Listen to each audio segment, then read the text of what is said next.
Bonjour et bienvenue dans ce nouveau vlog créatif. Moi c'est Audrey, je suis une tricoteuse du sud de la France et je vous retrouve pour un vlog où sur quelques semaines, quelques jours, je vais vous partager mes créations en art du fil et autres. En l'occurrence, je vous prends parce que Marius vient de trouver... Non, j'ai perdu. Marius vient de trouver un site, attention. Ceci s'adresse aux personnes qui regardent la série Sévrance. Allez sur... Je sais pas si ça sera toujours valide quand je vous mettrai cette vidéo. Allez sur lumon-du6 industrie au pluriel.com. Je sais pas si je suis en train de me faire manipuler complètement. Complètement. Mais regardez. Regardez, c'est le travail qu'ils font. C'est le MDR, c'est le macro data refinement. Je sais pas ce qui se passe. Je ne comprends pas trop ce que je suis en train de faire. C'est à 42%, c'est génial, le sens de la vie. Mais regardez ça, je sais pas ce qui se passe quand j'arrive à 100%. J'espère que je vais gagner un truc. Je pense que c'est une vaste blague et qu'on va me dire, ah ah, tu regardes une série sur les dangers du travail et de cette ambiance anxiogène d'entreprise et il suffit qu'on te fasse un mini-jeu pour que tu fasses exactement la même chose comme si c'était intéressant. Écoutez, écoutez, ça m'amuse. Qu'est-ce qui se passe quand j'arrive à 100%? Ah! Le contexte, pour tous les gens qui ont cliqué sur ce vlog tricot et qui ne comprennent pas ce qui se passe. La série Sévrance, donc c'est une série de science-fiction, dystopie, où on suit des personnages dans un monde où une entreprise a développé une technologie qui permet de séparer la conscience des gens et donc quand ces personnes, c'est comme s'il y avait deux personnalités au sein d'une même personne, histoire de pas mélanger la personne qui va au travail et la personne à l'extérieur, dans sa vie privée. Évidemment, on est vraiment sur un truc hyper cynique sur la vie d'entreprise et sur le fait que cette entreprise, elle va exploiter ça et elle a sans doute des intentions un petit peu fumeuses. Et les personnages principaux qu'on suit, ils font ça. Ça, c'est leur travail en fait et on comprend pas trop. Il n'y a pas d'explication, on sait pas ce qu'ils font. Ils classent des données en fait, voilà, en groupant ces chiffres et en fait on leur dit juste, tiens, tu regardes les chiffres et à un moment, tu vas sentir que certains chiffres vont ensemble et tu les classes et ça, c'est tu dois obtenir un quota, machin. C'est un peu la blague des boulots qui n'ont aucun sens, en fait. Et il y a très peu d'explications. Et donc, là, oui, je suis littéralement en train de faire ça et ça m'amuse. L'ironie est totale. Qu'est-ce qui se passe quand on arrive à 100%?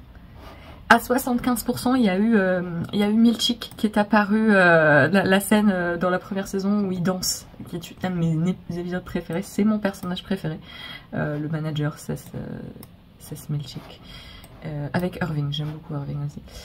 Je gagne un truc, je pense pas que je gagne un truc, mais c'est très drôle, c'est un très bon plan marketing, bravo Apple, vous avez gagné. Puisque donc c'est une série Apple TV. Je suis à 97%, le suspense est à son comble. En fait, il faut un peu sélectionner les chiffres qui font la même taille. Et vous voyez, là, ça monte. 99%.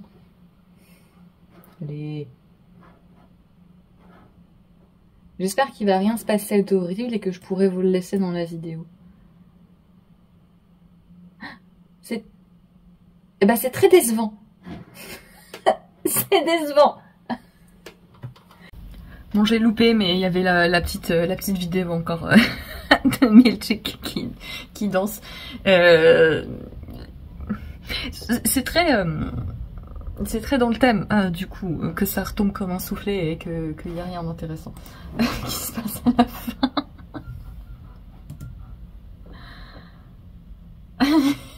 Ok, donc si on fait partager et qu'on copie, c'est drôle. Oui, c'est clairement pour faire de la pub pour la série.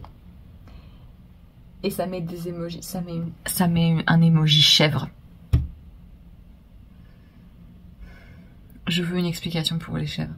Ceci est une demande officielle pour Ben Styler et les autres auteurs de la série. Je veux comprendre pour les chèvres. S'il vous plaît, on a besoin de réponses. pour les chèvres. Saison 2 de Sévrance terminée. Oubliez tout ce que j'ai dit vis-à-vis des personnages préférés. Pas du tout. Évidemment que mon personnage préféré, c'est le seul et unique Émile. Voilà. Ça suffit les bêtises. Je viens vous parler du châle Elspeth, qui est un modèle que j'ai publié en collaboration avec Katia il y a quelques semaines. Donc début de l'été de l'année dernière, la marque Katia m'a contactée pour savoir si j'étais intéressée pour créer un modèle en collaboration avec eux en utilisant une de leurs nouvelles gammes qui est la Fer Coton Diverso. Donc c'est une déclinaison de leur fil Fer Coton qui est un pur coton très fin fingering. Et donc il y a la version unie et il y a différentes catégories avec des changements de couleur. Et donc là la Diverso c'est un fil qui va changer de couleur, qui va faire un peu comme des rayures, mais surtout qui va avoir une séquence extrêmement longue. Donc moi sur mon châle j'ai tricoté quasiment ouais, un peu plus d'une pelote, enfin des 3/4 d'une pelote. Ce sont des grosses pelotes de 200 grammes. Et je n'ai jamais vu la séquence de couleurs se répéter. Donc sur quasi 600-700 mètres, la couleur ne se répète pas. Je pense qu'elle ne se répète pas du tout sur l'entièreté de la pelote. C'est vraiment sympa parce que ça permet d'avoir cet effet changement de couleur sans forcément avoir un schéma de rayures défini. Donc par exemple pour des vêtements, ce genre de choses, ça peut être intéressant parce qu'on n'a pas à faire attention si jamais on fait des petites manches ou quoi à ce que ça se cale correctement, parce que juste ça n'a pas à se caler. Et j'ai donc créé un châle qui est un triangle asymétrique. Donc on commence par une pointe et on augmente continuellement d'un côté, qui utilise ce fil et une couleur unie de leur Fer Coton, en l'occurrence le noir. Et le châle est principalement fait avec un motif de mosaïque. Donc qui est un motif de mosaïque intermédiaire dans le sens où il n'est pas particulièrement petit. Après la mosaïque c'est assez simple. Vous avez des diagrammes dans le patron et les diagrammes sont faits de sorte à ce que tous les rangs de mosaïque sont présents. Donc vous n'avez pas à réinterpréter le rang en vert, c'est vraiment tous les rangs sont là. Il y a aussi des instructions écrites, ce qui est toujours plus facile un peu pour comprendre comment fonctionne un diagramme de mosaïque. Pour la première fois, il faut regarder un peu les instructions écrites et après ça fait le déclic. Mais pourquoi je dis intermédiaire? Parce qu'il est il est de taille moyenne. Après on peut mettre des marqueurs si ça nous aide à suivre les répétitions. Et c'est un motif qui est assez sympa, c'est le genre de motif que Barbara Walker, donc dans ses multiples dictionnaires de tricot, de points de tricot, appelle ombre, dans le sens où le motif est un peu divisé en deux parties sur la hauteur. D'un côté, vous allez avoir une couleur qui fait le fond, une couleur qui fait le motif. Et sur la deuxième partie, ça va être la même chose, mais en miroir. Donc la couleur qui faisait le fond va faire le motif, et inversement. Et en fait, il y a une symétrie également sur cet axe-là. Et ça fait un peu un effet de premier plan, second plan. Voilà. Donc ce sont des motifs que j'aime bien faire, qui sont assez marrants, qui sont... C'est plus parlant quand on utilise des fils unis, mais là ça fonctionnait bien avec le côté varié du fil. Et donc c'est principalement ce motif de mosaïque donc qu'on fait sur la quasi-totalité du châle, et à la fin vous avez une bordure en dentelle. J'ai pas le prototype avec moi puisque Katia l'a pris pour l'emmener sur des salons et festivals, etc. Donc je vous mets des photos, etc. ici pour vous montrer ce que ça donne. Et donc à la fin une bordure en dentelle avec le fil uni. Vous avez un petit peu de points, vous avez des fausses torsades avec des jetés, et vous avez une dentelle assez simple qui fait des triangles à la fin. Voilà. C'est un châle qui est assez facilement adaptable si vous voulez le rallonger, le raccourcir, etc. Et voilà. Donc il est tricoté dans ce fil coton. Le patron est disponible sur le site de Katia. C'est un patron payant puisqu'il appartient à Katia. Et il est disponible en français, en anglais, dans 1000 langues. Le patron et le fil sont disponibles uniquement dans les pays de l'Union Européenne parce que pour l'instant Katia ne vend ce fil que à l'Union Européenne. voilà, ce sera peut-être exporté plus tard, mais pour l'instant c'est que sur les... Si en Angleterre ou aux États-Unis c'est pas disponible, malheureusement.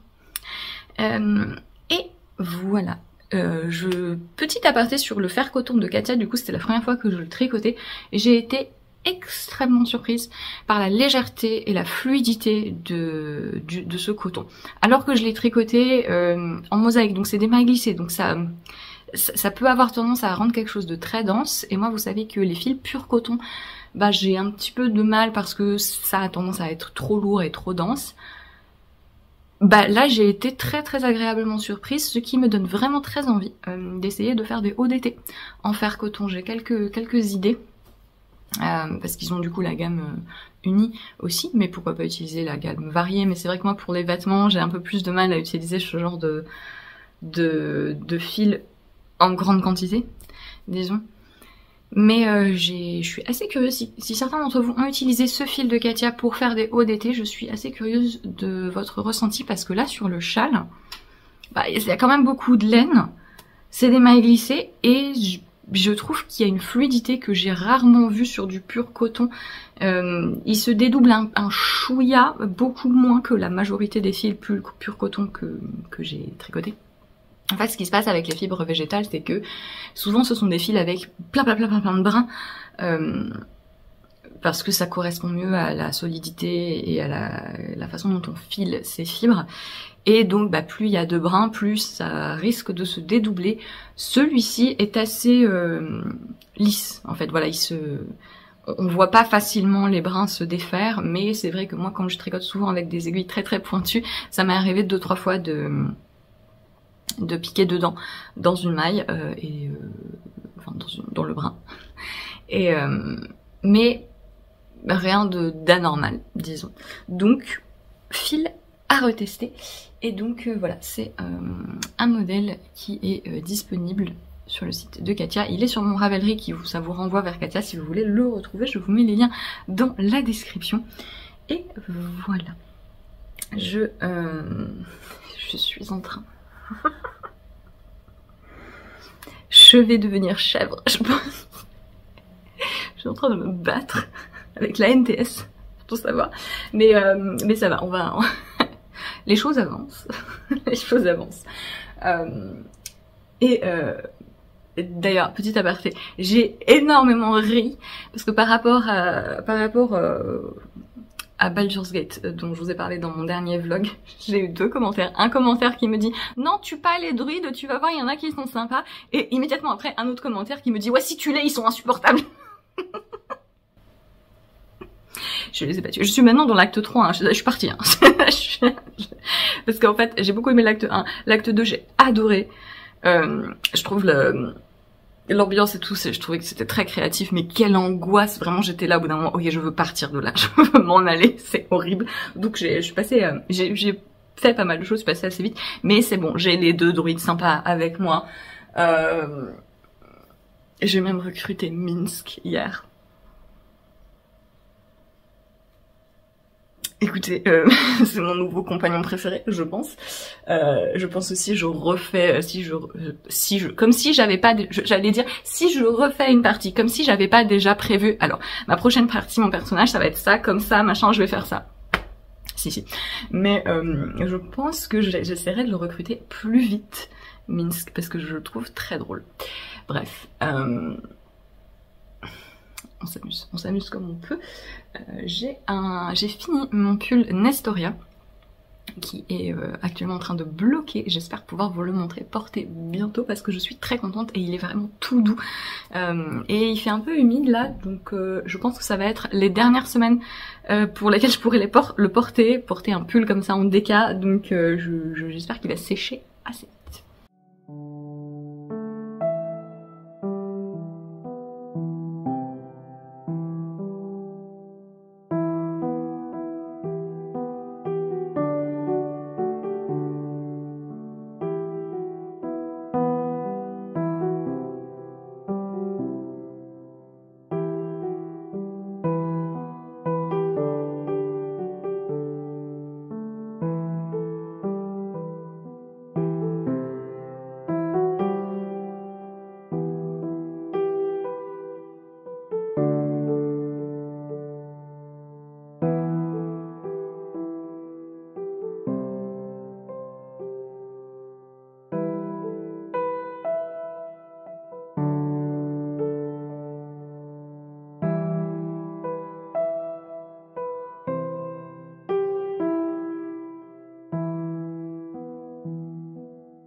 je voulais vous montrer, je suis en train de...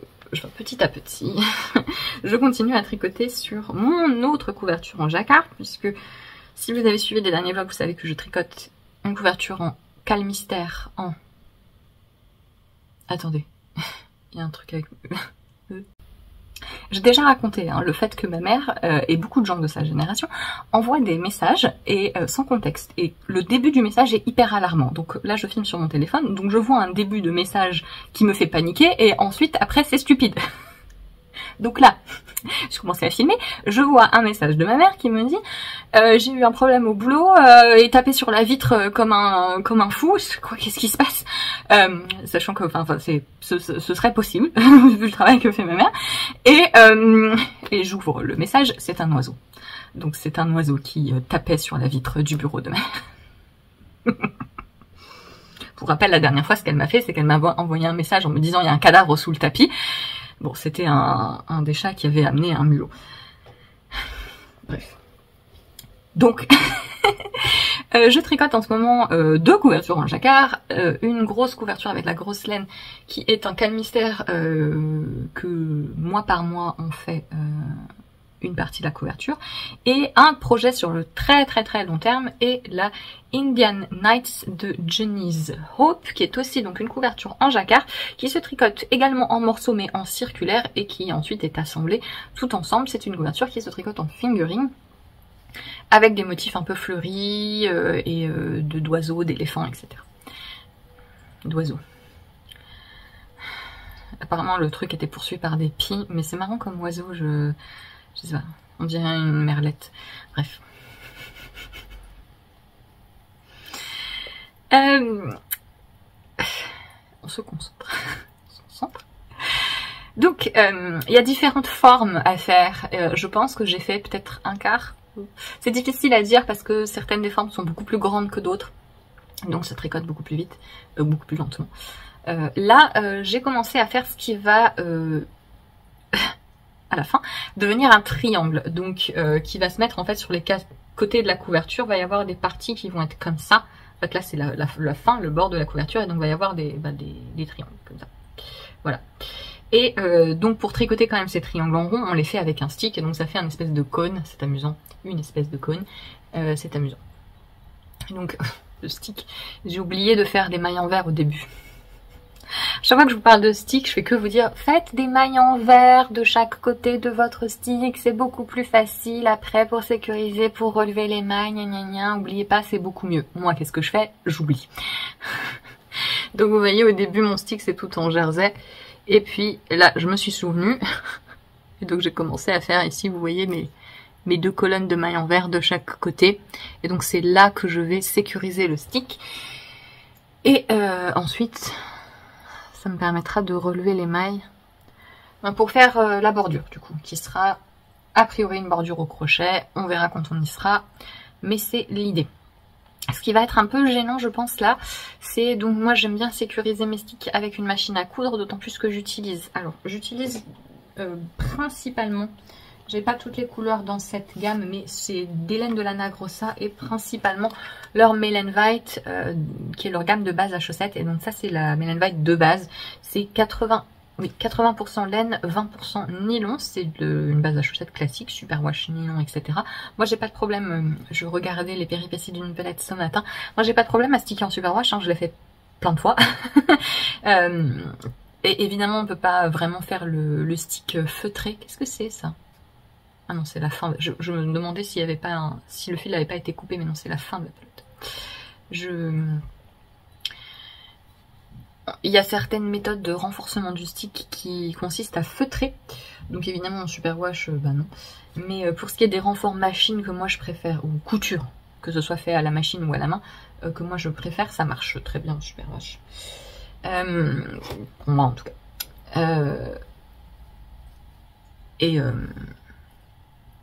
En fait, je me faisais la réflexion que les mailles, la majorité des vêtements qui sont faits en mailles dans le commerce, bah c'est coupé. En fait, c'est coupé. Il y a des coutures, donc la maille est coupée, puis cousue pour assembler, pour faire un vêtement. déjà trouver un truc qui est en pure laine en maille dans le commerce, c'est rare, même sur les gammes de luxe hyper cher machin.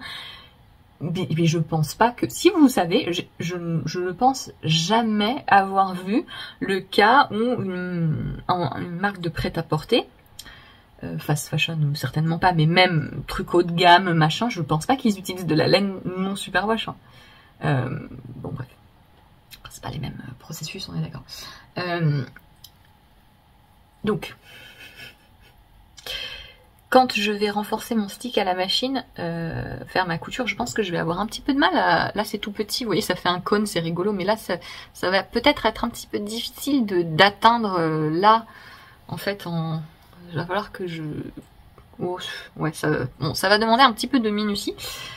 Si je galère, bah, je couperai avant et je renforcerai après, ce qui est un truc qu'on peut faire, hein. Puisque quand vous coupez le tricot, il se défait pas très vite dans ce sens-là, en fait, horizontalement. Les mailles, elles se défont dans le sens dans lequel on l'a tricoté, mais dans ce sens-là, ça s'effiloche au bout d'un moment, mais ça fait que on peut couper et sécuriser après coup, sans trop, en faisant attention, on manipule pas trop le truc, il y a moyen de... On a un petit temps de... une petite marge de manœuvre, le truc va pas se défaire tout seul tant qu'il n'y a pas de frottement, tant qu'on manipule pas, ça va pas trop s'effilocher. Donc si jamais je galère, parce que là, ça c'est, faut que je fasse 4 comme ça c'est un des grands triangles, mais il va y en avoir des encore plus petits, qui vont être genre moitié ça. Je pense qu'il va falloir que je prenne des doubles pointes, parce que là je fais en magic loop au début et ça passe. Moi ça me dérange pas trop de faire du magic loop, hein. Alors certes, en jacquard c'est pas ce que je préfère, mais bon, j'ai pas le choix. Et, mais je pense que si c'est encore plus petit que ça, je pense que j'aurais peut-être envie de... L'effet que ça fait là au niveau de... Donc ça va être... en fait, je vais couper là et ça va se mettre voilà, en triangle comme ça. Je trouve ça très joli ce motif. Un peu fleur de lys. Je sais pas. Je ne sais pas si c'est censé être ça. Mais voilà. Oui, forcément, avec mon autre couverture en jacquard qui a un peu ce rythme de tous les mois un nouveau carré, bah c'est très motivant et j'ai vraiment envie de m'y tenir et de la finir sur l'année. Forcément, celle-ci passe un peu en second plan, mais bon, j'aimerais bien quand même, une fois que j'ai fini le carré du mois de l'autre, j'aimerais bien quand même y travailler, ne serait-ce que très très lentement, mais ne pas la laisser de côté complètement, dit-elle, en tricotant autre chose. Donc je tricote mon gilet Granny, qui est un patron de Rory Locatelli, un gilet tout en torsade, que je tricote en Dererum Natura Gilliatt. Je suis sur le dos. Il faut que ça fasse 16 cm, donc j'ai encore un petit peu de trucs à faire. Et je voulais vous parler lecture, puisque on m'a demandé qu'est-ce que je lisais en ce moment. Eh bien, je relis... naturellement, je vous en parle pas trop, parce que je sais pas... Pour moi, c'est pas très intéressant de partager mon expérience de relecture plutôt que mes découvertes, mais je relis l'Assassin Royal. Donc, l'Assassin Royal. Ou tout le cycle, je sais pas comment ça s'écrit, ça s'appelle en français The Realm of the Elderlings, difficile à dire. Donc Robin Hobb est une autrice de fantasy qui a publié beaucoup de livres. En fait, elle a un grand, pas que, mais elle a un grand univers dans lequel elle a publié plusieurs trilogies, quadrilogies, etc. Et notamment, l'Assassin Royal est une des zones de cet univers. Moi j'avais lu quand ça paraissait, à peu près quand ça paraissait, quand c'était traduit en français, quand j'étais pré-ado et ado. Et je me suis rendu compte, je me souvenais plus quand est-ce que c'était, et j'ai regardé récemment, ça fait presque 20 ans en fait. Et voilà. Moi j'avais lu, donc je lisais les parutions en français publiées chez France Loisirs, et j'avais lu donc le premier cycle de l'Assassin Royal, Les Aventuriers de la Mer, qui a déclenché mon amour pour les récits nautiques, et le deuxième cycle de l'Assassin Royal. Ça j'avais lu à peu près en même temps que ça paraissait. Forcément il y avait quelques années de décalage entre la parution en anglais et la parution en français, et à cette époque je lisais pas bien en anglais. Et donc je lisais les trucs en français. Après, elle n'a pas beaucoup écrit, elle n'a pas réécrit dans cet univers pendant un certain temps, et ensuite elle a pu continuer. Et j'ai lu aussi La Cité des Anciens, donc les 4 tomes, que cette fois-ci j'ai lu en anglais, qui se passent à peu près plus avec les dragons, que moi j'ai bien aimé. Je sais que beaucoup de gens sont très déçus de cette quadrilogie. Je pense que les gens s'attendent peut-être à revoir les personnages des Aventuriers de la Mer, d'où la déception, mais moi j'avais pas du tout cette attente, et j'ai trouvé que le talent de Robin Hobb sur la création des personnages, sur l'exploration de thèmes, la place des femmes, l'indépendance des femmes, les relations toxiques et abusives dans La Cité des Anciens, je trouve que c'était particulièrement réussi. Donc moi j'ai bien aimé ça, et je n'ai pas lu la fin de l'histoire de Fitz, puisqu'elle a plus récemment, je crois que c'était genre en 2017 ou je ne sais quoi, avant le drame, il y a un peu un avant-après Covid, c'est vraiment, t'as l'impression que c'était il y a 1000 ans. Je pense que c'est un peu le même effet quand je discute avec notamment les parents de Marius, c'est un peu le même effet avant-après communisme. J'ai pas lu la fin, la dernière trilogie sur le Fitz, avec Fitz. Pourquoi? Parce que quand c'était sorti, en fait j'ai eu comme un blocage, parce que j'ai été très très marquée, du coup jeune, par la fin du 2e cycle de l'Assassin Royal. J'ai vraiment un souvenir très très vif d'une scène en particulier, j'ai une réaction très émotionnelle. Le personnage du fou, je pense que c'est mon personnage de la littérature fantasy préférée, j'y suis très très attachée. Et la fin du 2e cycle de l'Assassin Royal, j'espère que je dis les bons termes parce que je sais plus, enfin c'est compliqué en français parce qu'en plus les livres sont divisés en 2 tomes, puis remis en intégrale ou qui correspondent à 1 tome et demi de la version en anglais, donc ça n'a aucun sens. C'était le même problème avec La Roue du Temps, que je lisais à peu près au même moment, hein. La Roue du Temps j'ai lu aussi quand j'avais, je sais pas, 11-12 ans, et quand ça apparaissait en français, avant de laisser tomber puisque ça n'a plus été traduit, et de tout lire en anglais, c'est pareil, c'était divisé toujours en 2 tomes, donc ça fait des séries à 30 tomes, c'est ridicule. Bref, donc je pense que les personnes qui ont lu ce dont je parle, la deuxième trilogie avec Fitz et le Fou, je pense que vous voyez très bien de quoi je parle. Moi ça m'avait vraiment marqué, et j'ai une réaction très émotionnelle d'y repenser. Et donc quand la fin de l'histoire de Fitz est parue, j'ai eu un peu un moment de non je peux pas lire, je peux pas, je peux pas. Et surtout, ça faisait super longtemps du coup, comme je vous dis. Et donc j'avais décidé que bon, à un moment je relirais depuis le début, parce que à part cette forte impression émotionnelle sur la fin du 2e cycle de l'Assassin Royal, je me souviens de quasiment rien parce que c'était il y a super longtemps. Donc les détails de l'intrigue, vraiment c'est complètement parti quoi. Et là je me suis dit ben tiens. Alors là vous allez vous dire oula. En fait, il y a 12 livres que je dois lire. Là, je relis en anglais parce que les versions françaises que j'ai, elles sont chez mes parents. Mais c'est quand même d'assez gros tomes et tomes. Et c'est pas très très confortable pour mes pauvres poignets. Donc je voulais lire en numérique, donc j'ai juste acheté les versions numériques en anglais pour un peu faire l'expérience de la différence.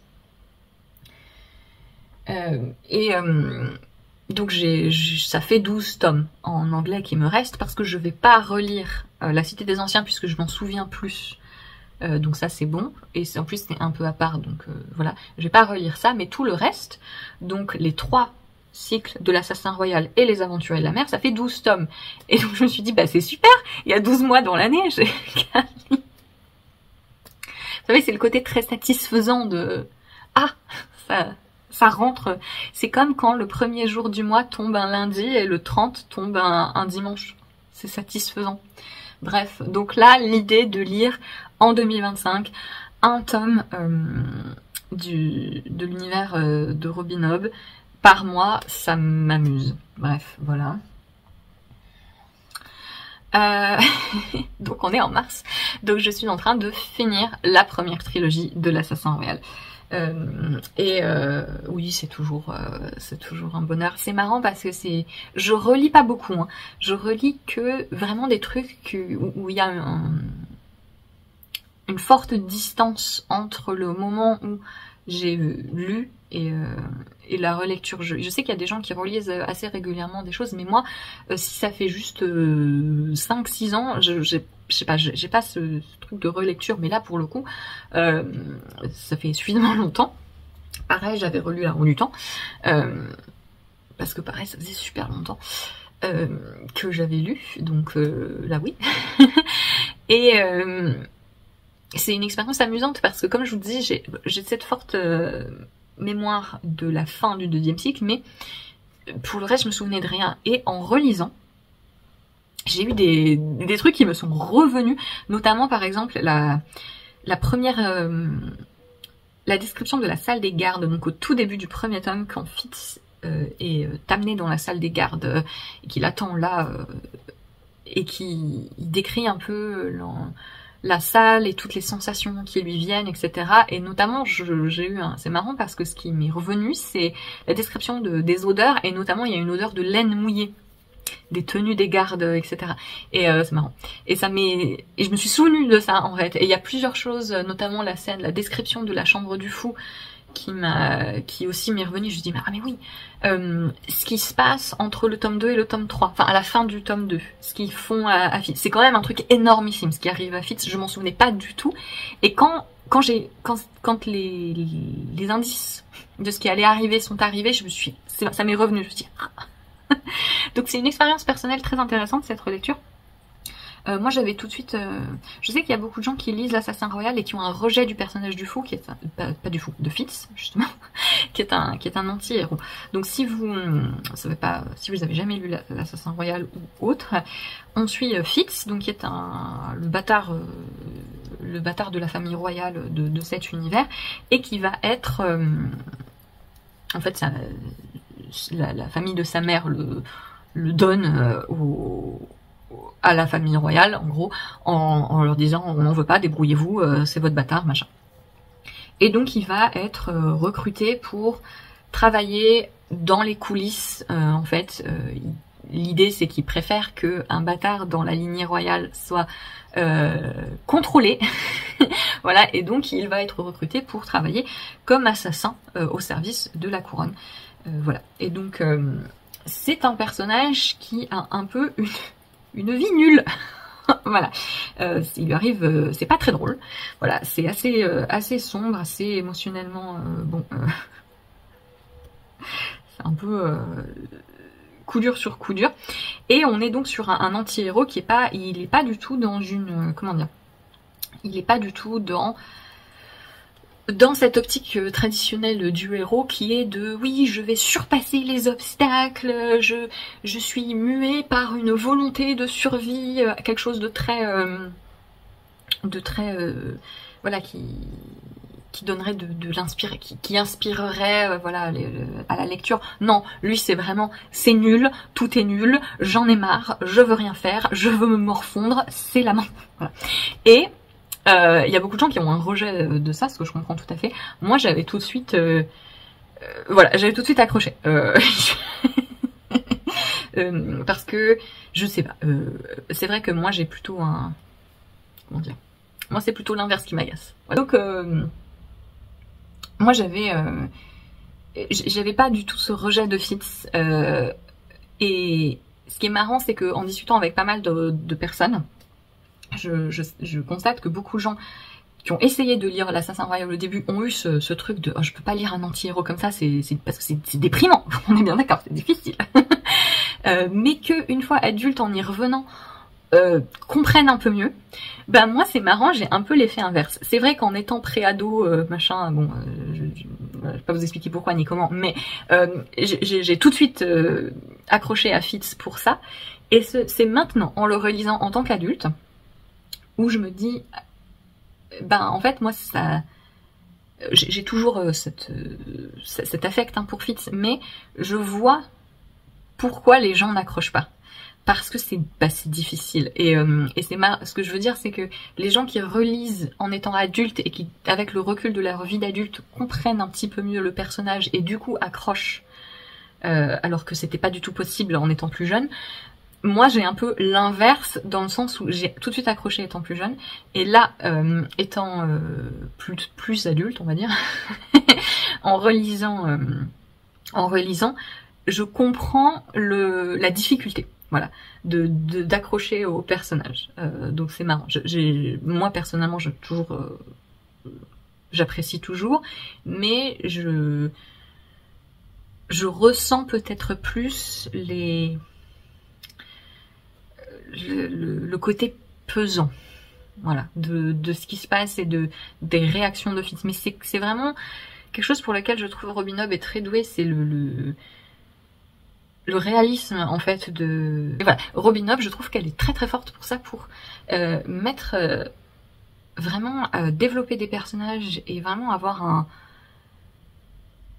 et c'est très humain ce qui se passe, la façon dont les personnages agissent, réagissent dans ces livres, je trouve, et c'est pas forcément toujours évident à lire.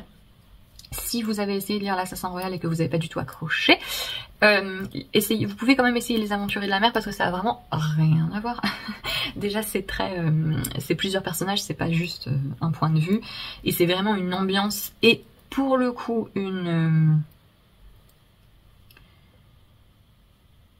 un ton qui est différent. Donc là, voilà, je suis en train de finir la première trilogie de l'Assassin Royal. Et voilà. Je voudrais ensuite, je pense que je vais continuer les archives de Rochard. Je vous ai entendu. Tout le monde m'a dit, mais si, continue, c'est bien, après, machin. Oui. Donc je vais continuer. Si je sens. Il y a quand même beaucoup d'auteurs mormons dans le... Parce que Stéphanie Meyer aussi était mormon. Si je sens que vraiment je n'y arrive pas, tant pis. Mais j'aimerais bien quand même continuer cette année aussi à lire les archives de Rochard. Voilà. Pour petit point lecture, alors que je ne vais pas du tout réussir à finir ce dos avant la fin du mois. Ouais. Correction. J'essaie de lire le 3e tome de l'Assassin Royal, mais il y a un conflit. Il y a un conflit d'emploi du temps quand j'essaie d'utiliser mes mains pour tenir ma liseuse plutôt que de faire ça.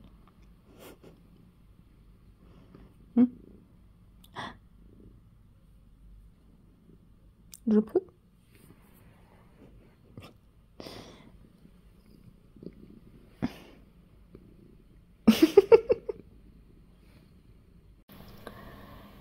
Plan qualitatif, mais primordial, pour vous parler de Calamondin, que vous voyez très très bien. Je vais vous mettre des photos et une vidéo. Donc je viens de publier sur Ravelry le patron du pull Calamondin, qui était un des modèles qui était en cours avant que je prenne la décision de fermer mon entreprise. Donc c'est un pull raglan qui se tricote de haut en bas.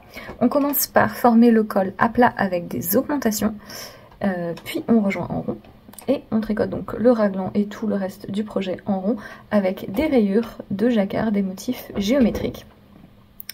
Vous avez des grilles par taille pour toutes les parties du jacquard, donc il faut suivre, pour la majorité des tailles, il faut suivre plusieurs grilles, 2 grilles pour ce qui constitue le corps, donc le devant et le dos, et pour les manches. Et une fois qu'on a passé le raglan, tout est beaucoup plus simple.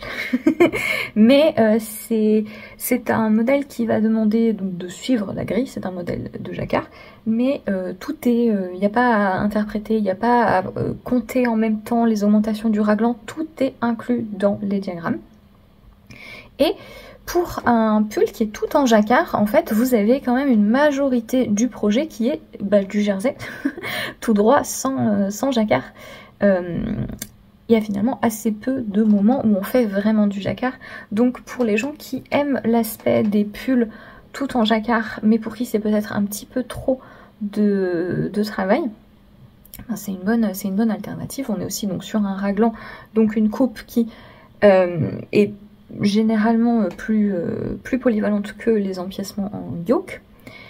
Et voilà, donc c'est un projet qui s'est tricoté en fingering, donc c'est un pull très léger pour le printemps. Et je l'ai tricoté en utilisant en coloris principal la Arouetta de Filcolana, c'est le coloris pâte d'amande marzipan, et le coloris contrastant que vous voyez, ce superbe orange, c'est le coloris Lilou de Bulbe Bizarre, donc dans sa base sock extra fine. C'est l'avantage, attendez, je vais re-regarder, je vais essayer d'ouvrir... Ah, les détails. L'autre avantage du fait d'avoir des rayures et donc pas du jacquard partout, c'est que ça permet de mettre en avant un joli écheveau sans que ce soit l'entièreté du budget du projet. Et donc là, pour le coloris contrastant, pour jusqu'à la taille 1, 2, 3, 4... 4, 5 si vous prenez des écheveaux qui ont 425 mètres pour 100 grammes. Un seul écheveau de coloris contrastant suffit. Évidemment, sauf si vous allongez significativement les manches et ou le corps, sachant qu'il y a un peu de marge. Et que vous pouvez, donc vous voyez, moi j'ai fait des côtes assez longues, et donc si jamais vous allez juste, vous prenez un écheveau, vous allez au bout de votre écheveau pour faire le jacquard, et pour le reste du projet, vous tricotez en jersey dans votre coloris principal, ça rendra bien aussi. Donc jusqu'à la taille 4-5, un écheveau, et jusqu'à la plus grande taille, 2 écheveaux de 200 grammes suffisent pour, même pour la majorité des tailles, c'est un écheveau et demi, voilà. Donc il faut moins de 200 grammes de coloris contrastant. Donc si vous avez envie d'utiliser des écheveaux un petit peu plus chers, mais pour un vêtement, mais que ce soit pas non plus 6-7 écheveaux pour les très grandes tailles, et ben vous associez un fil un petit peu plus abordable avec un fil plus précieux pour votre coloris contrastant. Ça rend aussi très bien évidemment d'utiliser des mini. Il y a quelques-unes de mes testeuses qui ont utilisé différentes couleurs pour chaque rayure, ça rend super bien, c'est vraiment marrant, ça très bien pour passer des restes aussi. Voilà. Petit aparté, puisque j'ai parlé du fait d'allonger les manches et le corps, une de mes testeuses a fait une remarque que j'ai trouvée très intéressante, je voulais vous la partager si jamais vous avez vous aussi cette impression sur les gens qui sont beaucoup plus grands. Certaines de mes testeuses ont rallongé significativement le corps, et du coup ça fait que la proportion entre la zone de jacquard et les zones sans jacquard, donc vous voyez là au début du pull et à la fin du pull, les zones où c'est que le coloris principal, forcément si vous allongez le corps et que vous rajoutez des rayures de jacquard, vous allez avoir l'impression d'avoir quelque chose d'un petit peu plus chargé en jacquard. Voilà, donc regardez si ça vous plaît. Si jamais vous avez envie parce que c'est normal si votre pull est plus long et que vous faites plus de jacquard, mais que vous faites quand même des côtes de la même longueur que moi, vous allez avoir plus de jacquard. Donc je parle de la proportion entre la quantité de jacquard sur le pull. Cette testeuse trouvait que ça rendait plus jacquard, plus chargé que ce à quoi elle s'attendait, parce qu'elle avait rallongé le corps. Si jamais vous êtes dans ce cas de figure et que vous savez que vous allez vouloir rallonger le corps et continuer à tricoter en jacquard, vous pouvez espacer. Vous voyez, vous avez très souvent des zones où vous tricotez que dans le coloris principal. C'est une possibilité d'espacer les rayures en jacquard. Ça vous demande, si vous le faites sur le raglan, de faire suivre le motif vous-même. En fait, vous regardez sur le diagramme le rythme des augmentations qui est différent pour le corps et les manches, parce que c'est comme ça qu'on grade un raglan correctement. ça vous demandera de réadapter le motif vous-même. Ce sont des motifs géométriques, c'est relativement simple. C'est pas symétrique hein, sur le raglan, parce qu'encore une fois, pour grader correctement, c'était pas possible. Donc, c'est pas besoin d'être très très rigoureux ici. Mais voilà, je voulais juste le mentionner. Si vous aimez l'aspect léger du pull, parce que c'est que des petites touches de jacquard en rayure, pensez que si vous allez l'allonger, vous risquez d'avoir un effet visuel plus intense. Et donc, pourquoi pas espacer les rayures de jacquard. Il y a des gens qui ont fait des versions estivales aussi. Quelqu'un l'a tricoté. Quel fil elle a utilisé? Elle a fait une version manche courte et c'était un fil végétal et ça rend bien. C'était quoi? La Tin Line de Sandnes Garn. Donc le mélange c'est viscose, coton et un petit peu de lin. Et ça rend super bien dans le jacquard, je pense, parce que ce sont des motifs qui sont assez géométriques, donc proches. Voilà, il n'y a pas de longs croisements de fils. Les plus longs croisements de fils, c'est sur les petits ronds et c'est genre 6 mailles. C'est pas genre 6 mailles, c'est 6 mailles. Et donc ça se prête bien aux fibres végétales, même en jacquard. Voilà, regardez ma testeuse qui a fait ça. Elle l'a fait dans un très joli bleu clair et blanc et cru. Ça rend vraiment bien. Eh, montre-toi. Et voilà. Voilà.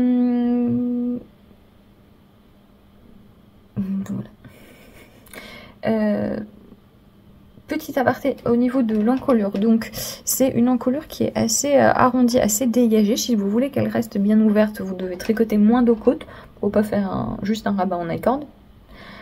Si vous voulez aussi. Si vous tricotez des cils qui sont un peu moins lisses et qui tombent moins, notamment des fibres un petit peu plus naturelles, ça fonctionne très bien, hein, juste à ce niveau-là. Donc vous avez le petit triangle entre... Oh, je vais me raser la tête. Hein. Vous avez le petit triangle entre la ligne d'augmentation du jacquard et la ligne d'augmentation de l'encolure. Là, cette zone-là, les augmentations, c'est aussi pour ça que parfois les raglans en col V, ça peut faire des trucs bizarres. Comme les deux rythmes d'augmentation sont différents, ça peut créer une tension sur ce triangle-là. Dans la majorité des cas, ça se résout au blocage, mais si vous utilisez des fils qui sont un petit peu moins souples, qui vous font un tricot plus ferme, il est possible que ça reste un peu en surface. Je pense à Déborah des Petites Potions qui parlait de petits kiki. Je pense deux choses. Si vous savez que ça risque de vous arriver à cause de la laine que vous utilisez, tricotez vraiment très souplement ici les augmentations et les premières mailles ici pendant que vous augmentez. Et peut-être relever davantage de mailles. Quitte à faire des jetés entre les mailles que vous relevez pour être sûr de ne pas tirer en relevant le col. Voilà. Mais c'est une question de souplesse et de conflit de lignes d'augmentation. Mais vous voyez, moi j'avais les petits kikis hein, pendant que je le tricotais et c'est parti au blocage. C'est un Merino Super Wash, donc voilà, ça se comporte d'une certaine façon. La majorité de mes testeuses, ça s'est résolu au blocage. Juste des petites pistes de pourquoi ça peut arriver et de comment essayer d'éviter ça. Voilà, à part ça, c'est un projet relativement simple. Ça se prête bien à différents niveaux d'aisance. Moi, j'ai eu quand même beaucoup d'aisance positive, mais la plupart de mes testeuses ont un petit peu moins d'aisance que moi et ça rend très bien. C'est un raglan qui est assez profond. Et comme tous les raglans, comme tous les projets qui ont une emmanchure figée en nombre de rangs, l'échantillon en rang, c'est important. Ça ne veut pas dire qu'il faut faire un échantillon, ça on s'en fiche, que vous fassiez un échantillon. Ce qui est important, c'est que sur le projet, vous sachiez quel échantillon vous avez. Donc ça sert à rien de faire un petit carré et de vous dire c'est bon, c'est le bon échantillon, si après sur le raglan c'est pas bon. À la limite, enfin, moi voilà, c'est un peu mon slogan.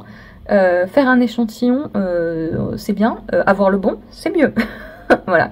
Donc, vous n'êtes pas obligé de faire un échantillon, juste vous vérifiez bien qu'est-ce que ça donne sur votre projet en hauteur, histoire de ne pas vous retrouver avec un raglan au coude. Ce serait dommage. Si jamais vous voyez qu'au cours des premiers centimètres là que vous avancez trop vite et que votre raglan va être trop profond, ou pas assez.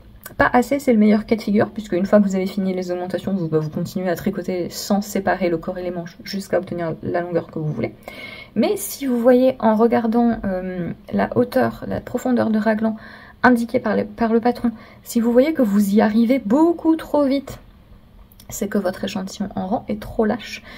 Et dans ce cas-là, il va falloir que vous arrêtiez avant et que vous, soit en quelques rangs, augmentiez rapidement pour récupérer le bon nombre de mailles, soit monter davantage de mailles sous les bras pour récupérer le bon nombre de mailles sur le corps. Et quand vous allez relever les manches, puisque vous avez monté plus de mailles sous le bras, vous allez avoir beaucoup plus de mailles. Ça peut bien tomber sur certaines tailles, en fonction de où vous vous arrêtez, ça va bien tomber. Si ça tombe pas bien, eh bien vous pouvez faire des diminutions au niveau des manches pour retomber sur les bons comptes mailles. L'avantage de ces rayures ou ces queues du jersey, c'est que vous n'avez pas besoin de... Ben, comment dire, si vous voulez faire des diminutions, des augmentations, pareil, si vous voulez cintrer le corps, si vous voulez l'évaser, faire une coupe en A, vous pouvez faire les augmentations sur les zones où il n'y a pas le jacquard. Voilà. Tant que vous retombez bien sur un multiple de 8 mailles pour le motif. Voilà. Est-ce que j'ai tout dit? Je pense que j'ai tout dit. Le patron est donc disponible gratuitement sur Ravelry. C'est un, comme je dis, c'est un patron qui était à cheval entre le moment où voilà, c'était mon activité principale et maintenant. Donc le patron a été testé, édité, etc. Comme c'est un patron gratuit, je ne fournis pas de SAV. Voilà. Je voulais préciser un petit peu ce que ça veut dire parce que j'ai quelques questions. Ce que ça veut dire que je ne fournis pas de SAV, c'est-à-dire que, sauf s'il y a vraiment une grosse erreur mathématique et que le patron est inutilisable, je ne vais pas répondre aux questions qui me demandent de travailler. En gros, parce que ce n'est pas mon travail. Et que la raison pour laquelle on paie des designers, c'est justement pour avoir accès à ce SAV aussi qualitatif. Et c'est hyper important pour moi de pas dévaloriser le travail que j'ai fait pendant 8 ans et le travail que font mes collègues en continuant à bosser gratuitement en fait. Donc ce patron est quand même d'une qualité supérieure à ce que je ferais éventuellement à l'avenir pour faire des patrons gratuits. Mais pour ce qui est du service après-vente, si vous avez des questions, alors de manière générale, je sais que ça peut être difficile pour vous de concevoir qu'est-ce qui demande du travail ou pas, c'est normal. Vous pouvez m'envoyer vos questions si j'estime que votre question demande trop de travail, bah juste je vais pas vous répondre et c'est pas grave, je vais pas vous bloquer, je vais pas être fâchée envers vous, je vais pas vous juger, non, c'est comme ça quoi, c'est pas grave, voilà. Mais pour un petit peu vous guider, si votre question c'est des questions générales du style oh est-ce que je pense que telle laine irait bien, machin, ça c'est pas des questions spécifiques au patron, ça c'est des trucs... c'est plus des discussions de communauté et c'est des choses que je faisais, que j'ai toujours fait même quand je faisais pas de patron et que je fais aussi avec plaisir pour des patrons d'autres designers. Si jamais de manière générale vous demandez tiens est-ce que je connais tel fil, voilà ça c'est des, je sais pas, c'est des rapports de communauté. Ça veut pas dire que je peux toujours vous répondre parce que parfois j'ai pas le temps etc. Mais ça c'est pas une question sur le patron. Donc si vous avez voilà des questions comme ça générales de conseils comme vous le demanderiez à n'importe qui et pas spécialement à la designeuse, ça la majorité du temps je réponds. Si je réponds pas c'est que j'ai pas eu le temps et c'est comme ça et c'est pas grave. Mais si c'est des questions qui me demandent de retravailler une partie du patron, donc de regrader, d'écrire des instructions écrites pour des patrons où il n'y aurait que des diagrammes, voilà, je sais pas, de vous reformuler certaines choses, de vous guider en détail pour des modifications, ça c'est non. Voilà, c'est non. Également, en fait, je l'ai souvent dit, mais l'immense majorité des questions qu'on reçoit, que moi en tout cas je recevais en tant que designeuse, c'était des questions où en fait ma réponse c'était de copier-coller le patron ou de dire oui, de confirmer quelque chose que la personne avait. En fait c'est du SAV pour rassurer les gens. Par exemple, il y a quelques semaines, j'ai eu quelqu'un qui m'a envoyé une question en citant un de mes patrons et en disant là, quand vous dites de faire 16 rangs en tout, est-ce que ça veut dire de faire 16 rangs? Oui. Oui. Voilà. Je me moque pas de la personne, hein. En fait, c'est... comment dire, pour moi, ça fait partie aussi du boulot de designer, d'avoir ce travail de rassurer. Parce que c'est vrai que quand on a la tête dans le guidon, et parfois on surinterprète les choses et c'est très difficile... quel que soit le niveau de tricoteur, c'est pas forcément que les débutants, mais c'est très difficile de savoir, quand on comprend pas bien quelque chose, qu'est-ce qui relève de... On réfléchit trop, et qu'est-ce qui relève de « Ah non, j'ai vraiment mal compris, et je vais me rendre compte dans 5 heures de tricot que je me suis trompée et que je dois tout défaire ». C'est très difficile de faire cette distinction, donc pour moi, voilà, je cite cet exemple, voilà, il y en a d'autres, hein, c'est de gens où en fait, les gens me citaient une partie du patron et me demandaient « Ça veut bien dire ça ?» en me répétant le patron. Et je dis, bah oui, c'est ce qu'il y a écrit. Je me moque pas du tout de ces gens. Pour moi, ça fait partie du boulot de designer, d'avoir cette démarche de rassurer, parce que moi, je sais faire la distinction entre ce qui est une surinterprétation et ce qui est une potentielle mauvaise compréhension. Vous non. Et enfin, moi, en tant que tricoteuse, quand je lis un patron de quelqu'un d'autre, j'ai cette même position de parfois, je sais pas... attends, j'ai bien compris là, ou je pars dans un délire où j'ai vraiment mal compris. Donc, je me moque pas de ce genre de questions. Moi, je considère en tout cas que, en tant que designer, ça fait partie du boulot de rassurer aussi. Mais, bah, puisque c'est pas mon boulot, eh ben, je ne fais plus. Voilà. Donc, si vous êtes dans ce cas de figure, si vous avez une question à me poser et que vous voyez que je vous réponds pas, ou que vous savez de base que c'est une question qui relève du SAV, je vous conseille de demander autour de vous, voilà, si vous avez des gens autour de vous qui tricotent, ou en ligne, sur les réseaux, vous demandez, machin, bidule, vous regardez, si vous avez Ravelry, vous regardez les projets, parce que souvent, voilà, des gens peuvent donner des astuces. Si c'est en rapport à une technique particulière, cherchez sur Google et sur YouTube, vraiment, je vous promets, il y a tout.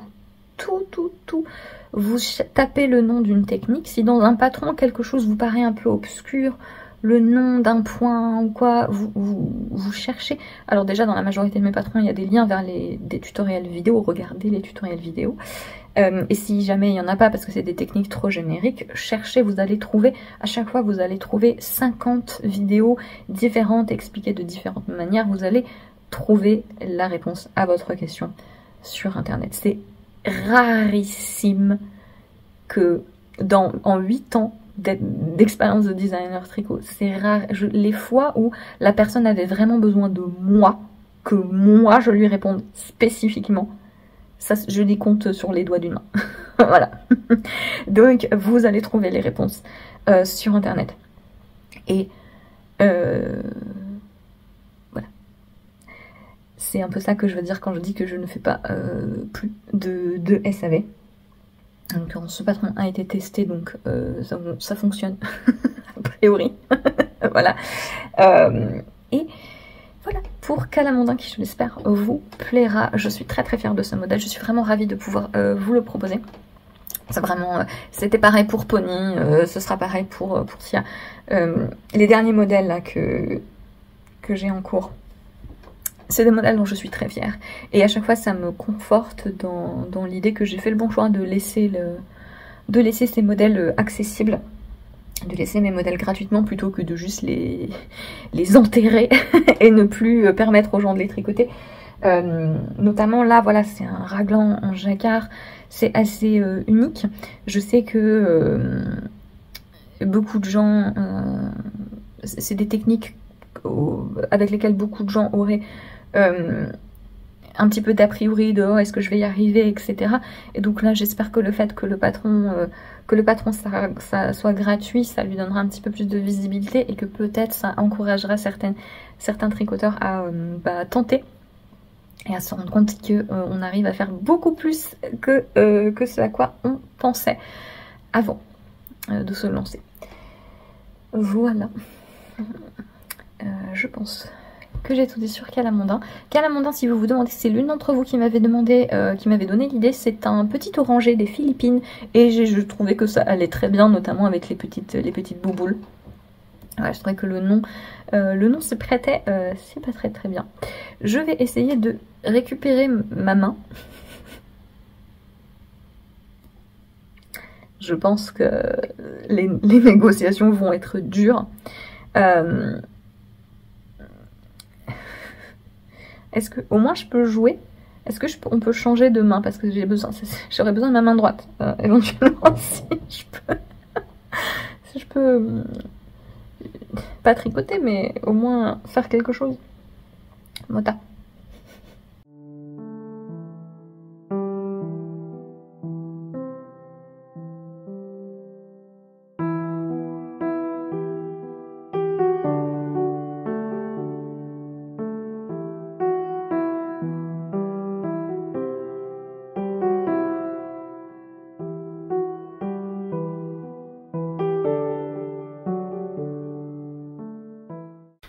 Mon pull Nestoria est fini et sec.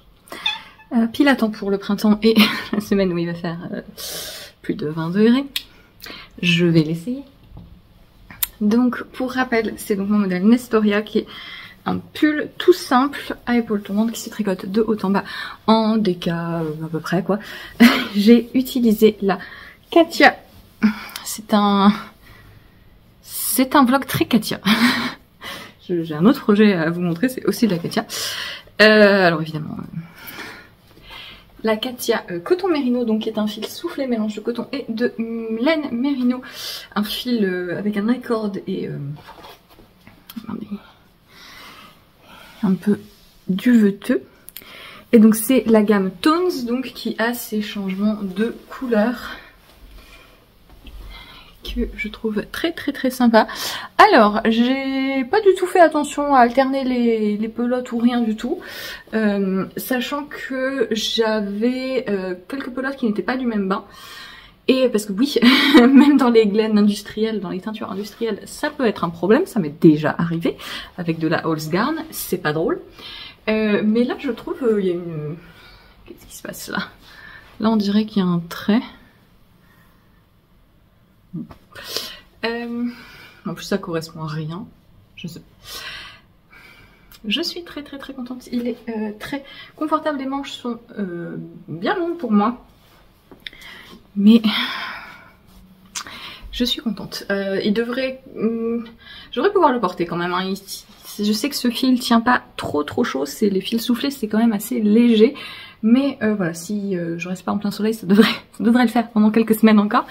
Mais très chouette. Donc je l'ai fait plus grand que ce que j'aurais dû pour ma taille. J'ai fait une taille au-dessus, parce que je voulais vraiment quelque chose de beaucoup plus ample. Et je suis toute contente. Ils sont bons puisque j'ai mis j'ai utilisé la lessive, la Peacock, qui est vendue chez Lana et Tricot, celle qui sent le pain. Voilà.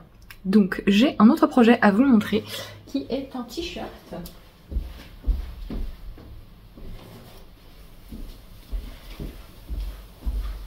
Premier tricot printanier de l'année.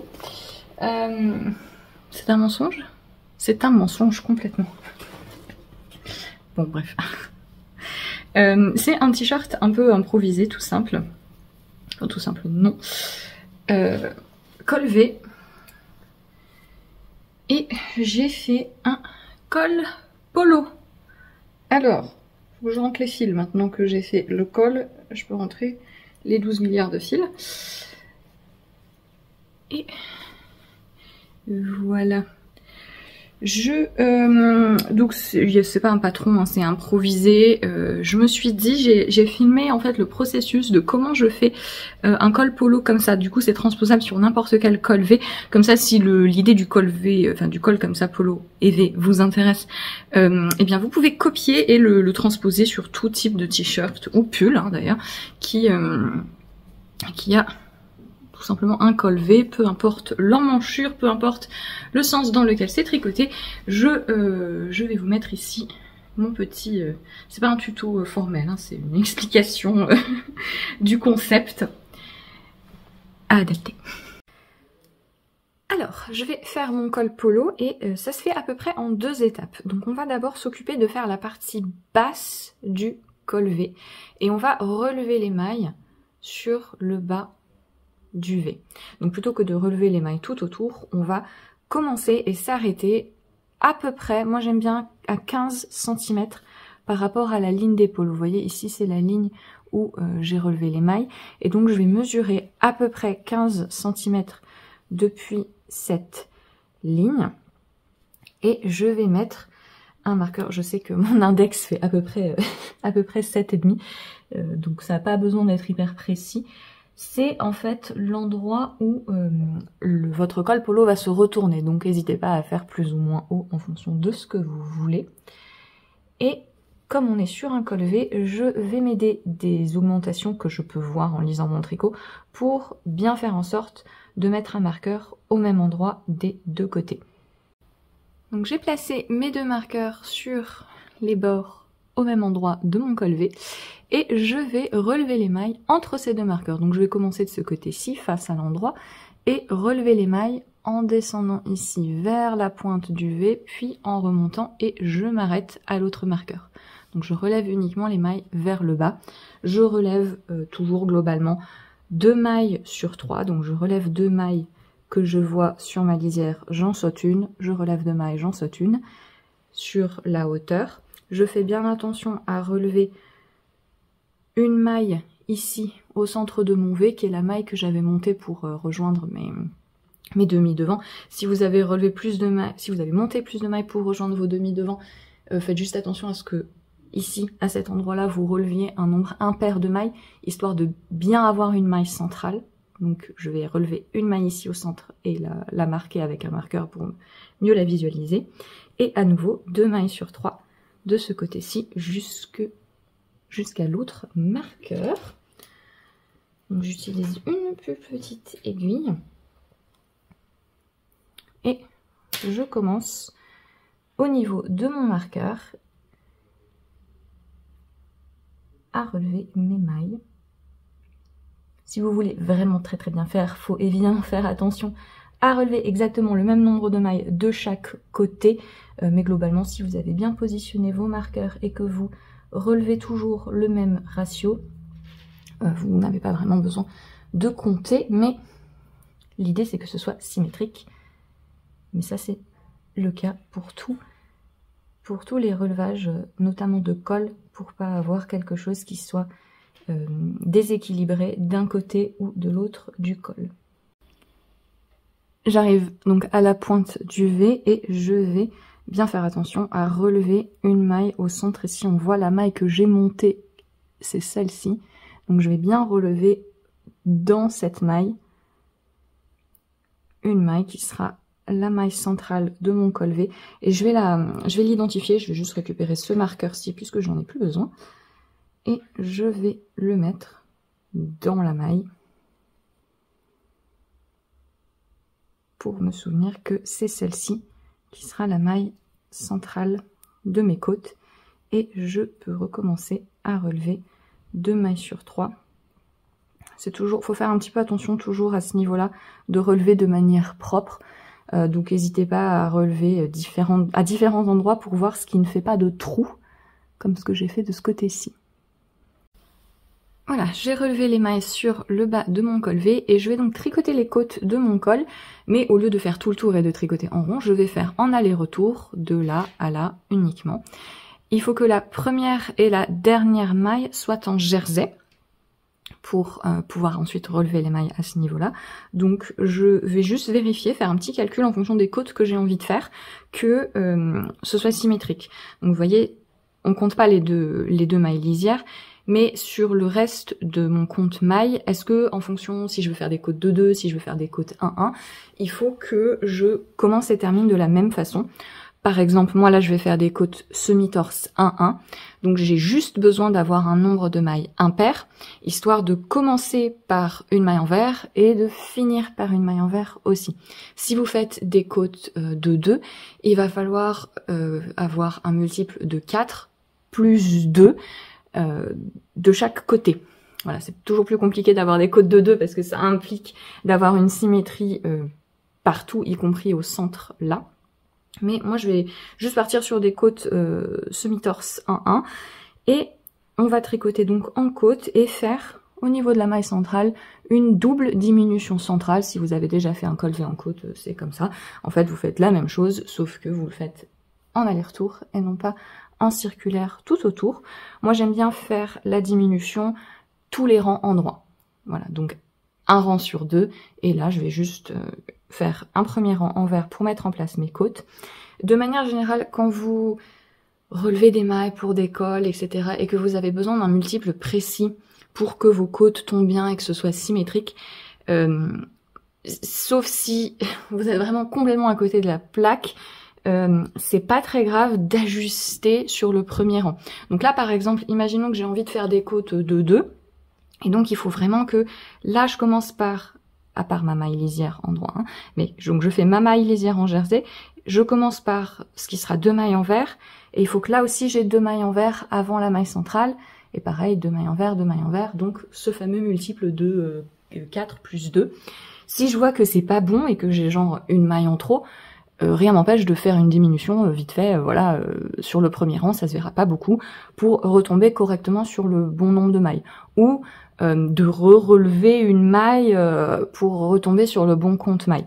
Voilà, c'est pas très grave si vous n'êtes pas très éloigné de l'objectif d'ajuster le nombre de mailles pour qu'il corresponde à ce dont vous avez besoin pour faire votre motif après le relevage. Voilà, parce que ça peut parfois être un petit peu pénible d'obtenir le bon nombre de mailles du premier coup avec le relevage, parce que on vous donne un ratio, mais si vous n'avez pas le même échantillon en rang que votre patron ou machin bidule, ça va pas forcément vous donner le même nombre de mailles. Là, c'est assez facilement adaptable parce que vous voyez, bah, j'ai commencé et arrêté de relever à un certain point. Si là, en comptant mes mailles, je me rends compte que bah, ça va pas marcher, mais mon système de côte, bah, je peux juste relever un tout petit peu ici, là en utilisant le bout de fil que j'ai laissé et continuer à relever de ce côté-ci pour corriger mon compte maille. Donc c'est plus facile de mettre en place les bonnes côtes ici, à ce niveau-là. Mais voilà, ça va être au cas par cas en fonction du nombre de mailles que vous allez relever et du type de côte que vous voulez faire. Moi, comme je vous dis, je vais juste faire des côtes 1-1 semi-torse. Donc mon premier rang, ça va être un rang envers. Je fais la première maille, j'ai dit que ce sera toujours du jersey, donc sur l'envers, une maille envers. Et là, je vais commencer mes côtes, donc sur l'envers, ça va être une maille en droit et une maille envers torse. Et je vais faire ça tout du long en essayant de correctement tomber. Et que ma maille centrale ici au niveau du V, elle, je vais la faire aussi en jersey, donc ce sera une maille envers simple, parce que c'est ce qui va correspondre au résultat de la diminution pour que ça fasse propre. Donc maille envers torse, qu'on adore, maille en droit, maille envers torse, maille en droit. Théoriquement, ensuite, vous allez voir sur le col polo, c'est... En fait, l'idée de base, c'est d'avoir l'endroit des côtes torse sur l'intérieur du col polo, puisqu'il va être replié, d'accord? Donc il y a deux manières de faire ça, soit on fait des côtes complètement torse, donc réversibles, donc on va faire tout en maille torse, à la fois la maille en droit ou la maille envers, ou on va tricher un peu, et c'est ce que je vais faire parce que j'ai la flemme, et on va bien inverser l'endroit et l'envers pour avoir le résultat qu'on veut. une fois le col replié. Mais sur cette première partie, c'est pas la peine de s'embêter à faire des côtes réversibles puisqu'on va ne voir qu'un seul côté de toute façon. Donc là, j'arrive à peu près à ma maille centrale. Elle est où? C'est celle-là. Donc là, ça va être... Oui, c'est pas grave. Donc là, sur ma séquence de côtes, je termine par une maille torse envers avant la maille centrale. Je fais la maille centrale à l'envers, tout simplement, pas torse, parce que ça va être du jersey. Et donc là, je recommence par une maille torse envers pour que ce soit symétrique des deux côtés de la maille centrale, d'accord? C'est pas très grave si c'est pas symétrique, parce que de toute façon, ces mailles vont être diminuées tout de suite, mais c'est quand même plus satisfaisant d'avoir une pointe de col V propre et donc d'avoir le même type de maille sur les premiers rangs autour de la maille centrale en tout cas. Donc j'arrive à la fin de mon rang envers et pareil, je veux terminer de la même façon que ce que j'ai commencé. Donc j'ai commencé par une maille envers, une maille endroit et donc je veux finir par une maille endroit, une maille envers. Pareil pour que ce soit symétrique et donc là ça tombe bien, c'est exceptionnel parce que j'ai bien fait attention de relever un nombre de mailles impair. Donc les deux dernières mailles, une maille endroit et ma maille envers qui sera la maille lisière qui va disparaître à la fin puisque c'est là qu'on va relever les mailles pour le col polo. Voilà, donc j'ai fait mon premier rang et maintenant j'ai plus qu'à tricoter les côtes comme elles se présentent. Donc ce sont des côtes semi-torse. Alors la première maille à l'endroit, c'est la maille lisière et j'essaie de resserrer ça. Ensuite, je vois que j'ai une maille envers, donc c'est une maille envers. Et ensuite, je vois que j'ai une maille endroit torse, donc je fais une maille endroit torse. Et voilà, j'ai mis en place mes côtes, donc c'est beaucoup plus facile. Et je tricote comme ça jusqu'à une maille avant la maille centrale. Vous pouvez, moi vous voyez, j'ai mis le marqueur dans la maille, mais vous pouvez le mettre avant, si ça vous embête pas de le déplacer à chaque fois. Parce que vous allez voir, on va faire la diminution dessus. Donc moi je préfère juste la coincer le marqueur dans la maille, comme ça j'ai pas à le déplacer. Et une fois que j'ai fait ma première diminution, je vais très facilement voir où il faut que j'arrête mes côtes. Et on va répéter ces deux rangs, donc le rang envers et le rang endroit avec la diminution double, centrée, jusqu'à la longueur de col V voulue.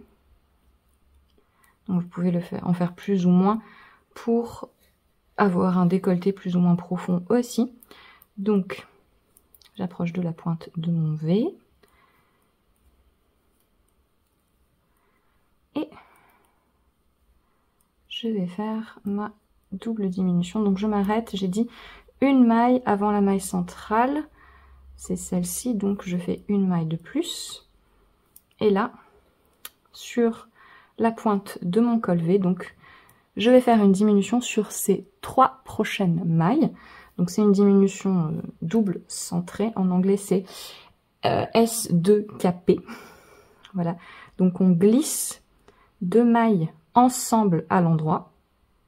Je les glisse ensemble, hop. Je tricote une maille à l'endroit. Et je vais faire glisser, enfin passer les 2 mailles que j'ai glissées par-dessus. Et ça, donc ça donne, on a diminué 2 mailles et la maille qui était au milieu reste visuellement au milieu. Et là, je peux continuer mes côtes comme elles sont établies. Donc je vois que ma maille suivante, c'est une maille envers. Et donc je fais, voilà, une maille envers, maille endroit torse, comme elle se présente. Et c'est comme ça qu'on va faire la première partie du col. Voilà, la première partie du col terminé. Donc j'ai rabattu les mailles normalement.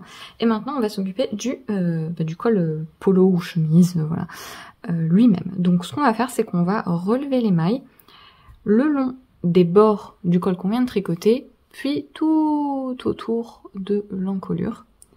Moi ce que j'aime bien faire, c'est le long des mailles ici en côte, relever toutes les mailles que j'ai tricoté ici, puis sur à nouveau les parties hautes, relever 2 mailles sur 3.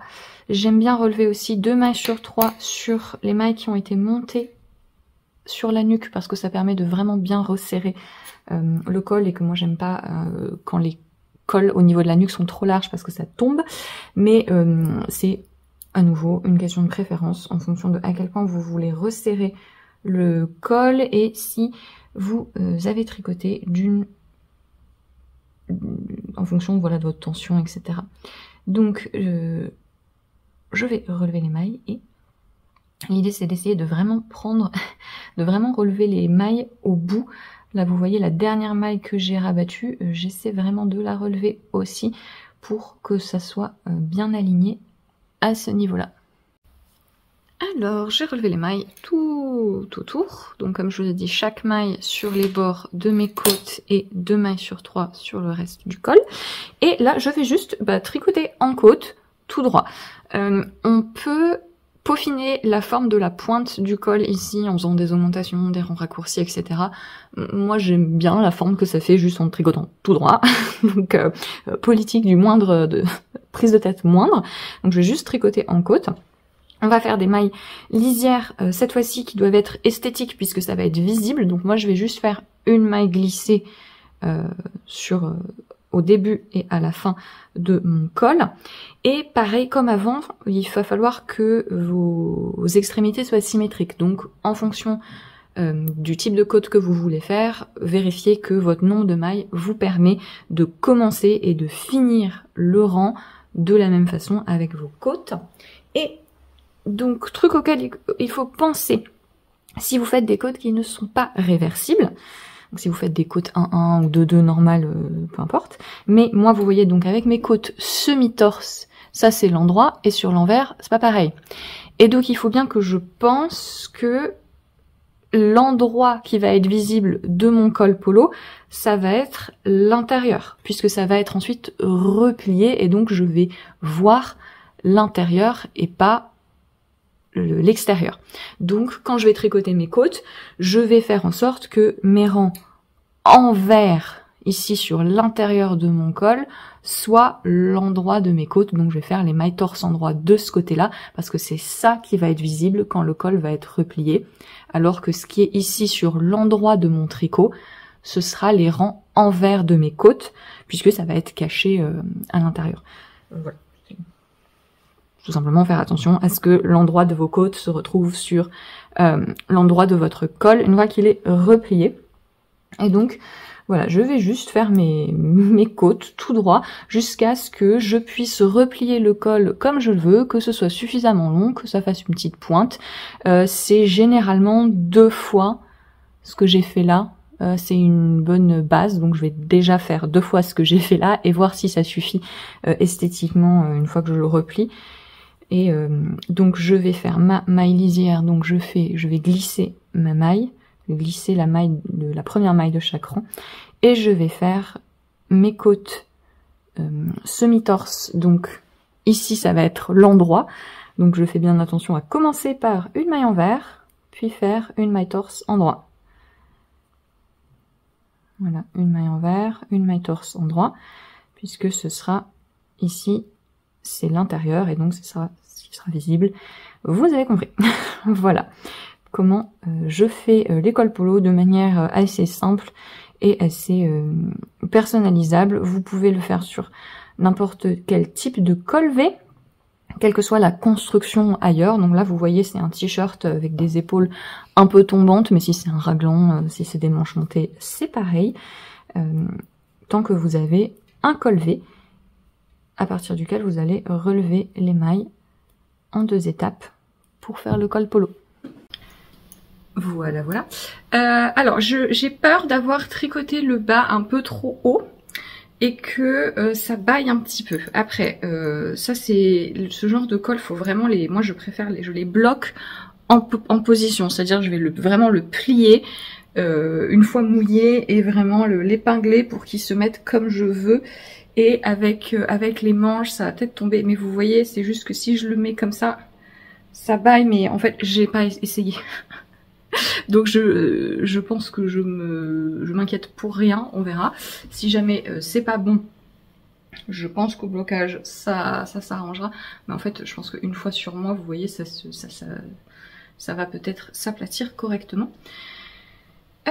Voilà, donc j'ai tricoté de haut en bas, j'ai fait comme des épaules tombantes avec des rangs raccourcis, j'ai tricoté donc mon col V. J'ai en gros suivi mon patron Diaphane, qui est un patron qui a été publié sur le site de Hobby, alors qui se tricote de bas en haut, mais j'ai en gros suivi les mêmes chiffres et le même rythme d'augmentation, mais j'ai juste fait l'inverse, voilà, si vous voulez une référence. Mais sinon, voilà, n'importe quel col V, il n'y a rien de particulier ce col V, si ce n'est après ce que je fais après avec les côtes. Je ferai des petites manches avec juste, en fait, juste histoire de relever les mailles, de faire des rangs raccourcis pour faire tomber un petit peu la manche. Et peut-être que je tricoterai genre ça ensuite en rond pour avoir vraiment cet effet t-shirt. Il va être assez large. Oh non, ça va. Et je tricote avec la coton cachemire de Katia, donc fil que j'ai acheté moi-même comme une grande.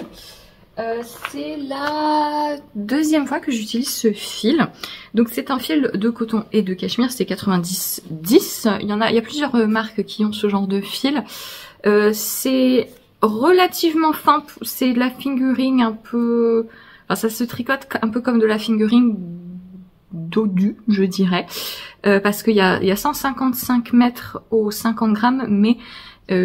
vous voyez là je tricote avec des aiguilles de 3,5, j'ai en gros 25-26 mailles sur 10 cm et c'est, vous voyez, c'est un peu, ça reste souple quoi, c'est pas du tout dense, donc j'ai peur que si on l'a tricoté vraiment comme une sport, un échantillon de 22 mailles, ce serait beaucoup trop ajouré pour moi en tout cas. Il est assez souple, donc ça, voilà, ça va de le tricoter un peu plus, un échantillon un peu plus petit. Et je fais un t-shirt un peu plus large. Ce que j'avais tricoté, j'avais tricoté le débardeur, enfin qui à la base est censé être un pull sans manche, mais que moi j'ai voulu porter comme débardeur. Rockhound de Wool & Pine, qui est un débardeur col V, que j'avais fait un peu trop près du corps. Et pour moi, le porter en été, ce fil, c'est trop chaud. Le cachemire, en fait, ça fait un... Ça rend que c'est très agréable à tricoter. Pour le coup, on n'a pas, j'ai pas du tout la sensation du coton un peu qui est un peu difficile parce que c'est très souple. Il y a un côté dufteux avec le cachemire, mais bah juste les 10% du cachemire et en plus de coton de base. Moi, je trouve pas ça spécialement frais en tricot. Et donc plus le cachemire, ça fait vraiment un tricot qui est trop chaud pour moi pour le plein été. Donc pour moi, ça c'est un fil de printemps. Et donc je vais plutôt essayer de le... Il me plaît beaucoup, mais je vais plutôt l'utiliser pour des choses plus fluides. Et donc là, un t-shirt large, un peu flottant, col V, c'est je pense quelque chose que je vais pouvoir porter pas mal au printemps, éventuellement l'été s'il fait pas trop... quand il fait moins de 30 degrés. Pitié. C'est le coloris 74, qui est un rouge orangé. Oui, c'est original, Audrey, je sais. Mais voilà, pour ce petit t-shirt improvisé, c'est mon tricot télé du moment. Et je pense que je vais finir la pelote que j'ai en cours là sur le corps et que je vais l'essayer pour voir si vraiment je suis à milieu d'un tombé du col qui me satisfait. En fait voilà, je pense vraiment ce que j'ai fait, c'est que j'ai tricoté ça trop haut. Si effectivement ça tombe pas bien, mais je voulais pas non plus que ce soit trop décolleté. On va voir. On va voir. C'est un fil qui a une très jolie définition. Donc en texture, je le trouve très sympa aussi. Voilà pour mes projets télé qui avancent. J'ai monté, alors j'ai failli oublier de vous en parler, mais j'ai monté. J'ai eu un montage instantané coup de cœur.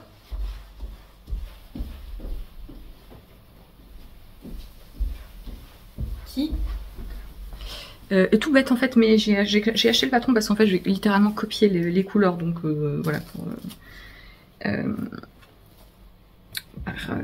quand même un minimum de respect.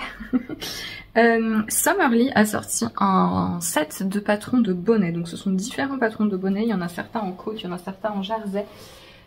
L'idée c'est de faire des jeux de rayures un peu amusants, donc il y a 4 patrons je crois en un. Ce sont des modèles très très simples, hein. C'est des bonnets, voilà, je crois qu'il y en a 2, c'est des côtes de 2. En fait il y en a qui ont un revers un peu différent, etc. Et il y en a un, c'est un bonnet en jersey avec un rabat double. Et l'idée c'est, voilà, elle s'est amusée avec les rayures comme elle fait avec les patrons de chaussettes. En fait elle a fait un peu son truc, c'est vraiment de jouer avec différentes couleurs, etc. Et donc j'ai complètement flashé sur son bonnet en jersey. Donc c'était, ça se tricote en DK. Et en fait son bonnet en jersey a le revers jaune et vert et le haut un violet un peu prune et rose lilas clair. Et j'ai complètement craqué sur l'association de couleurs, je trouve ça super marrant. Est-ce que, pratiquement, un bonnet en DK avec un revers double, c'est quelque chose que je vais porter? Qui sait? Qui sait? Je vais peut-être devenir méga riche et aller au ski, on ne sait pas. Mais en fait, quand le patron est sorti, le jour même, je venais de finir de réarranger certains de mes restes. Et donc, j'avais mis tous mes restes, un petit peu de mes pelotes entamées d'Arweta ensemble. Et ben, du coup, ça tombe bien. Ça, c'est plus bleu que vert, qui est le prototype de la créatrice. Elle a utilisé de la Knitting for Olive Merino. Donc, elle tient en double. Donc, moi, je prends de la Arweta et je la tiens en double aussi. Et au début, je me suis dit, oh, est-ce que je refais des calculs pour utiliser de la fingering, pour le faire en fingering, machin, la flemme. La flemme. Donc, je double aussi. Et j'ai commencé, en fait, on tricote juste un tube en jersey. Il y a une petite manipulation. Alors, je pense que je vais pas faire ce qu'elle dit. Parce qu'en fait, donc on tricote en jersey, en jersey, en jersey.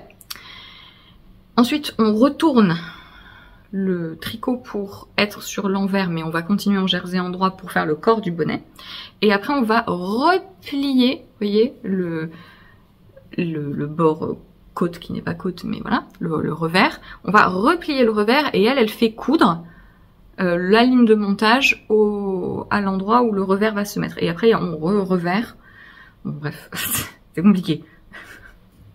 Le patron est très clair, il y a une photo de comment c'est cousu, on comprend tout de suite ce qu'elle veut dire.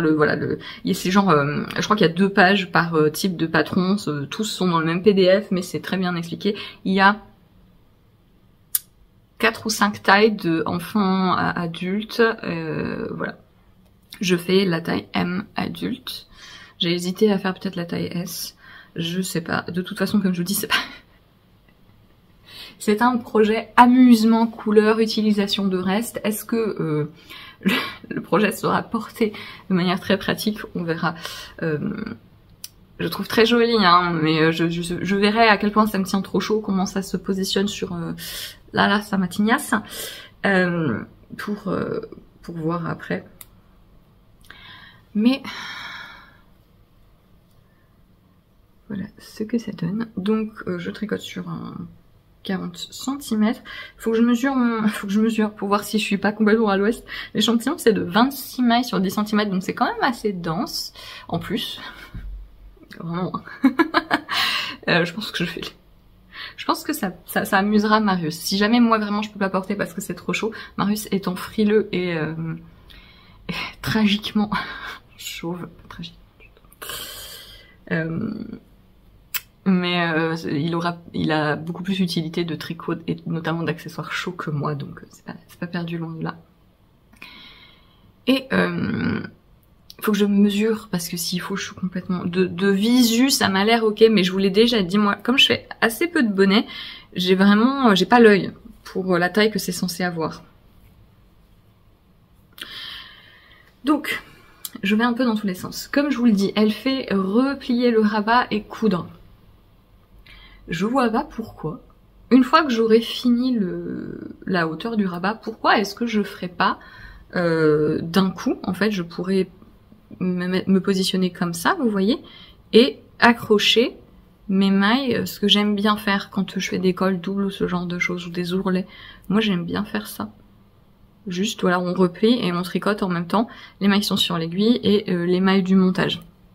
Alors, ça peut être difficile si vous avez fait un montage serré, enfin voilà, en fonction de votre tension, si vous arrivez à bien lire votre tricot pour rester aligné. Moi, c'est quelque chose que j'ai pas mal fait et donc j'ai l'habitude, donc c'est quelque chose, voilà, j'aime bien faire ça.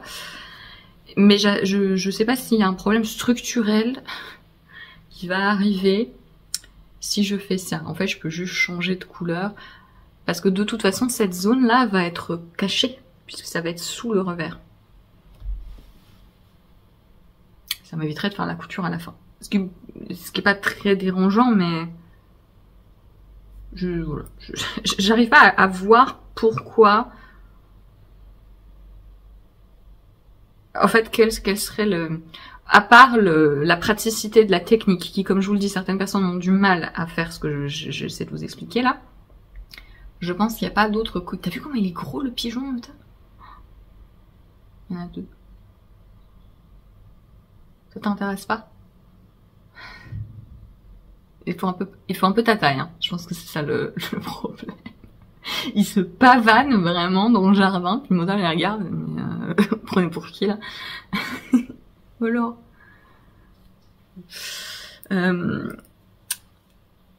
Bah, à part si on n'aime pas faire cette technique, je pense que c'est sensiblement équivalent en termes de résultats. Donc ça m'amuse. Est-ce que j'ai besoin d'un nouveau tricot zéro cerveau? Non, parce que j'ai pas fini l'autre. Et en plus, est-ce que j'avais quand même envie de rejoindre le cal short de Calamity Knits et de monter un short qui serait aussi un projet zéro cerveau, puisque ce serait essentiellement du jersey? Oui. C'est quand qu'il finit le cal? Faut que je vérifie. De toute façon, c'est pas, j'ai pas l'intention de forcément finir dans les temps, machin, mais j'ai le fil que je voulais utiliser et j'ai acheté le patron. Je veux faire le short Zao de Lillian. C'est Lillian Stitch, je crois, ou Lillian Knit and Stitch, je ne sais pas. Mais c'est quelque chose comme ça. Vous en avez parlé, c'est un patron de combinaison. En fait, c'est un patron 3 en 1, c'est une combinaison débardeur short, ou séparément le débardeur et le short, et je veux faire le short. Et je voulais en profiter pour un peu participer un peu en douce, sans vraiment participer au cal short. Je verrai si, je pense que quand je finis mon t-shirt, je montrerai ça. Voilà. Je vais laisser ce vlog ici. Merci beaucoup de l'avoir regardé. J'espère qu'il vous aura plu.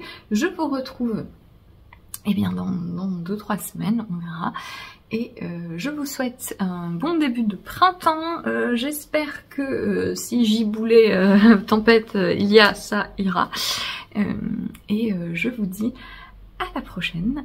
Bonne après-midi, soirée en fonction de quand vous regardez cette vidéo. Salut!